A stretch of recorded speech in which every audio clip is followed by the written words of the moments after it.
কিরে বন্ধু, এখানে দাঁড়া আছিস? হ্যাঁ বন্ধু, কেমন আছো? এই তো আছি ভালো। তুই কেমন আছিস? গঞ্জের থেকে সাইকেল কিনে নিয়ে আসলাম। হ্যাঁ রে, নতুন সাইকেল গঞ্জ থেকে এই মাত্র কিনে নিয়ে আসলাম। বাহ বাহ, ভালো হয়েছে বন্ধু, ভালো হয়েছে। কত দিয়ে কিনছো? 50 টাকা দিয়ে কিনছি। বন্ধু, সাইকেলটা কিনলাম ওই নাতিপুতিকে আশায়, ওরা ভবিষ্যতে চালাইবে, এই জন্য গঞ্জ থেকে যে 50 টাকা দিয়ে সাইকেলটা কিনলাম। তা তুই এখানে দাঁড়া আছিস কি জন্য? এই যে জমিটা কিনলাম বন্ধু 50 টাকা দিয়ে। 50 টাকা দিয়ে তুই বাগান কিনছিস? কানাগত বাগান জঙ্গল, এই 50 টাকা দিয়ে কি এর জন্য কিনছিস? কিনলাম নাতিপুতিরা থাকবে, ঘর বাড়ি বানাবে, এই জন্য কিনলাম। তোর হিসেব তোর কাছে থাক, তাহলে তোর জমি নে, আমি জায়গা বাড়ি। যাও বন্ধু, ঠিক আছে যাও।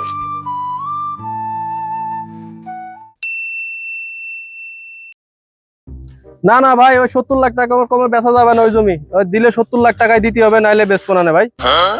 না তাহলে আসতে বলেন। কিরে বন্ধু, 70 লাখ টাকায় কি বেচতেছিস? বন্ধু, দাদা এই জমিটা কিনে দিয়ে গেছে, তা এখন 70 লাখ টাকা আমি বলিলাম, তা পার্টি 60 লাখ টাকা বলতেছে, তা 70 লাখ টাকার কমে বেচবো না আমি। তোর তো তাও ভালো, তোর দাদা এরকম একটা জমি কিনে দিয়ে গেছে। আমার দাদা কি করছে দেখ না, 50 টাকা দিয়ে একটা সাইকেল কিনে রেখে গেছে। তা কি হয়েছে, সাইকেল তো ভালোই, কি সমস্যা? বুঝতে পারতেছিস না? তুই চালাস মোটর সাইকেল, আমি সেই সাইকেলই চালাচ্ছি দাদুর আমলে। তাহলে সমস্যাটা কি তুই বোঝ? সমস্যা, সাইকেল তো সুন্দরী ধুয়ে গেছে এই জায়গায়, সাইকেল তো সুন্দরী বন্ধু। দিব্যু সুন্দরী দেখতেছিস, কিন্তু এর পিছনে প্রতিদিন আমার 50 টাকা 60 টাকা খরচ হয়।